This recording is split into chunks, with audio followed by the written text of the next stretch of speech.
Hello' friends 2024 যেতিয়া Telugu film industry আৰু বলিউডে এখনৰ ওপৰত এখন হিট চিনেমা দি আছিল তাৰ মাজতে এণ্ট্ৰি হ'ল এখন তামিল ফিল্মৰ নাম মহাৰাজা। নাম শুনি মহাভাৰতৰ যুগলৈ যাব নালাগে, কাম আধুনিক, গেৰাণ্টি দিছোঁ মুভিখন যোনে এবাৰ চাই ল'লে ন সি কেতিয়াও পাহৰিব নোৱাৰে। লিখি লোৱা কথাষাৰ, এনেকুৱা চিনেমা ইণ্ডিয়ান ফিল্ম ইণ্ডাষ্ট্ৰিক বহুত ওপৰলৈ লৈ যায়। ফিল্মখনৰ মেইন ৰোলত থকা এক্টৰ বিজয় সেতুপতিৰ পাৰফৰ্মেঞ্চ মেক্স লেভেল।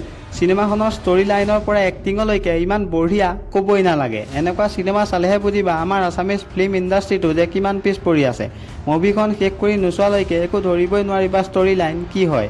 এটা এনেকুৱা বাপেক যি নিজৰ ছোৱালীজনীকে বেলেগৰ লগত বেয়া কাম কৰায়। টুইষ্ট এইটো যে বাপেকে গমেই নাপায় সেই ছোৱালীজনী যে তেওঁৰেই সন্তান হয়, কিন্তু যেতিয়া গম পায় তেতিয়া বহুত দেৰি হৈ যায়। এইটো মোৰ বাবে বেছি শ্বকিং যে ছোৱালীজনীক গমেই পাবলৈ নিদিলে এয়াই তোমাৰ দেউতা হয় বুলি। একদম প্ৰাইভেট। তাতেই এণ্ট্ৰি হয় আমাৰ ফিল্মৰ হিৰো, যিয়ে নেকি থানাত FIR দিব যায় তেওঁ ঘৰৰ লক্ষ্মীক কোনোবাই লৈ যায় বুলি। ৰ'বা, লক্ষ্মী কোন জানানে? এটা ডাষ্টবিন। যি কথা শুনি পুলিচো আচৰিত হয়।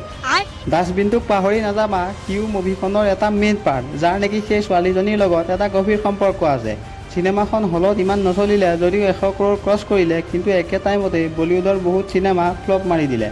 মুভিখন নেটফ্লিক্সত পাই যাবা একদম হাই কোৱালিটিত। চাই আহি কেনেকুৱা পালা এই ভিডিঅ'টোৰ তলত কমেণ্ট এটা কৰি জনাবা।